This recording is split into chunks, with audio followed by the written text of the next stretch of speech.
Nos últimos dias, nós tivemos no Brasil, mais precisamente até no estado de São Paulo, casos de febre maculosa ou a doença do carrapato, como é conhecida. Ela vem de forma repentina, com sintomas muito parecidos com outras infecções. E aí nós convidamos um especialista, o médico da família Marcelo Gobo Júnior, para conversar conosco, principalmente sobre a questão de como identificar, porque buscar o tratamento de forma antecipada pode evitar o que a gente tem visto, né, Marcelo, de mortes registradas. Bom dia, obrigada por ter vindo. Bom dia, Mônica, é sempre um prazer atender o convite. É exatamente isso, né? A gente está falando sobre essa doença agora, nessa região, porque o Sudeste é onde acontece isso mais no Brasil mesmo. E a gente teve óbitos recentes, acabou sendo noticiado, e isso assusta, né? Dá a impressão de que é uma doença extremamente grave e fatal. Ela pode ser, se a gente não entrar com o tratamento no tempo adequado. A gente separou alguns sintomas, eu vou ver com a minha editoria se a gente consegue colocar agora, mas eu estava lendo que o principal sintoma da febre maculosa é justamente a febre. Isso, a febre é de onde vem o nome da doença. Uhum. A febre maculosa recebe esse nome por justamente a febre ser o principal sintoma e ela começa rapidamente. Então, diferente de outras doenças, a gente tem como um início um quadro rápido de febre. E que, se não for cuidado, vai evoluindo com os outros sintomas. Então, junto da febre vem dor de cabeça muito forte, dor nos músculos, né, que é uma coisa que acaba incomodando bastante a pessoa. A gente também pode ter náuseas e vômitos, dor nas articulações, vai lembrando um pouco outras coisas, como a dengue, né? E aí o que dá o resto do nome da doença é o que a gente chama de exantema, que é um padrão de manchas avermelhadas em todo o corpo e que vai sendo espalhado ao longo do tempo, conforme a doença vai evoluindo. E é justamente isso que marca que a gente está entrando num quadro grave. A hora que essas manchas vão evoluindo, elas podem começar a se juntar, e isso vai mostrando que está tendo sangramento. E é extremamente doloroso. E é o que leva para o quadro de fatalidade. Isso, a evolução é muito rápida, em questão de dias, Marcelo? Em questão de dias. A gente começa a ter uma preocupação quando o tratamento não é iniciado até o terceiro dia. Então, a gente sempre pensa na suspeita e começa a tratar sem confirmação. Então, Entendi. O tratamento é instituído assim que a gente suspeita dessa possibilidade. A gente coleta o exame para poder confirmar o diagnóstico. É um exame que é centralizado, né? Então tem um controle do Ministério da Saúde em cima desse número de casos, justamente pelo perigo epidemiológico. A gente vem aí de um período de pandemia, a gente sabe o quanto que é importante ter um controle do alastramento das doenças. E aí, nesse caso da febre maculosa, também funciona assim. E aí a gente, até ter esse resultado, vai em torno de 14 a 21 dias. Para poder ter a confirmação do diagnóstico, ainda mais dependendo das regiões do país que a gente estiver.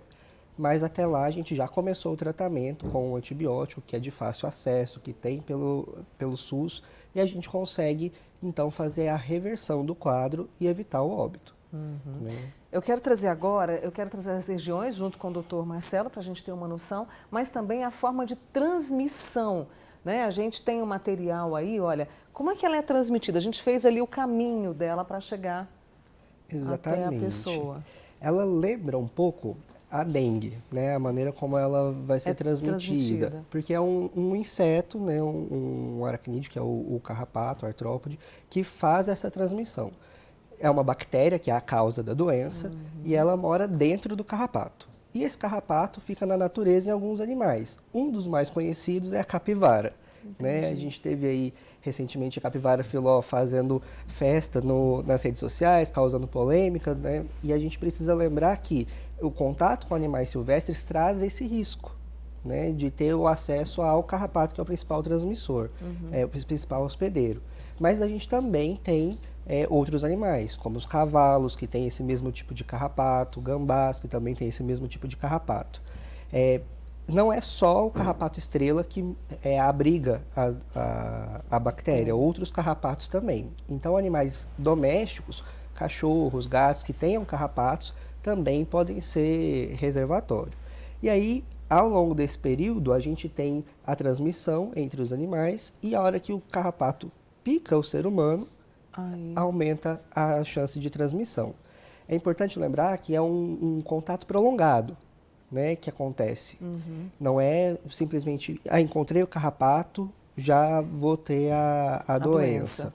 Não, é de 4 a 6 horas, geralmente, que o carrapato precisa ficar em contato com a pele. Tá.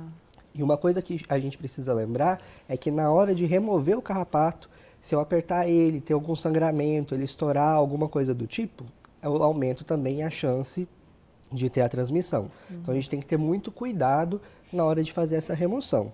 Isso é um dos jeitos da gente poder prevenir. Essa remoção deveria ser feita por um profissional da saúde ou em casa mesmo? Pode ser feita em casa, mas o ideal seria, por exemplo, a gente usar uma pinça para poder fazer essa remoção, ao invés de pegar e puxar, para evitar a chance de ter esse sangramento, esse extravasamento do líquido de dentro do carrapato. E a hora que a gente faz isso, a gente precisa lembrar que esse carrapato ele é sempre suspeito. Então a gente vai agir pensando no quadro mais grave. Tirei o carrapato, vou pensar que ele é um carrapato que possivelmente está contaminado. Né? Mesmo que eu não tenha essa certeza, que não tenha confirmação, é melhor agir assim. E aí, como eu faço? A gente pode colocar isso num recipiente ou embeber em álcool e desprezar. Pode desprezar no vaso sanitário, por exemplo, para a gente não ter o risco do carrapato sair e contaminar outra pessoa ou continuar o ciclo de transmissão da doença. Doutor Marcelo me falou que é uma doença comum. Eu acreditava que fosse uma doença assim, já lá, sabe, aquelas doenças antigas, mas Sim. não. Em quais regiões a gente tem visto? Nós temos casos em São Paulo, casos em Minas também, né? E quais regiões e a prevenção passa-se justamente para evitar esse contato? Justamente, Mônica. A principal região que abriga essa doença é a região sudeste. Então, aqui em Minas, São Paulo, é onde a gente tem mais transmissão da doença. Geralmente, a zona rural é mais afetada do que a zona urbana, justamente pela prevalência do carrapato. Mas a gente precisa lembrar que em todo o Brasil é possível encontrar. Então, começou a ter sintomas, preciso procurar ajuda. Mas aonde ela é mais prevalente é aqui no estado de Minas e de São Paulo. Em São Paulo é onde a gente tem maior número de óbitos. Então, nos últimos 10 anos, se a gente for pensar de 2012 a 2022, teve pouco mais de 2.000 casos de febre maculosa, ou seja, é um número alto por ano. Não é uma doença tão rara assim. Mas o número de óbitos é baixo, pensando nesse total de pessoas que foram contaminadas, em torno de 90 e pouquinhos. Então, a gente tem nesse espaço um tempo de tratamento que evita o óbito. Eu só preciso buscar ajuda rapidamente, porque depois do 3º dia, já de sintomas, sem iniciar o tratamento, a chance de evolução para quadros graves, ainda que não levem ao óbito, mas que sejam graves, é alta. Então, a gente precisa procurar ajuda logo, o quanto antes. E só para reforçar, para a gente fechar essa conversa muito boa aqui com o Dr. Marcelo Gobo Júnior, febre, principal sintoma. Tive contato, fui para a roça, fui para um lugar que poderia ter o carrapato, ou precisa cuidar do bichinho de estimação também, né, Marcelo? Justamente. Estive em contato em alguma região há 15 dias que é possível que haja a presença do carrapato. Sei que fui para o interior de São Paulo, para uma festa, agora tem muitas festas rurais, juninas. Fui para essa região, estive lá e comecei a ter febre na sequência, de 2 até 14 dias. Depois dessa viagem, desse contato, comecei a ter febre alta, rápida, eu já vou procurar ajuda. E aí, depois disso, observar os outros sintomas. Dor de cabeça muito forte, dor nos músculos, nas articulações e as manchas. Eu preciso muito te agradecer a sua disponibilidade de conversar conosco aqui hoje, trazer essas informações para que estejamos tranquilos e bem informados para caso aconteça algo, né? Imagina, Mônica, é sempre um prazer e é muito importante que a gente saiba para não ter um medo excessivo e saber o que fazer na hora do aperto. Isso mesmo. Dr. Marcelo Gobo Júnior, médico da família, conosco aqui no Manhã Total, explicando de forma clara e tranquila, principalmente. Obrigada, viu, Marcelo? Por nada, Mônica. Bom fim de semana para você. Para você também. Obrigada.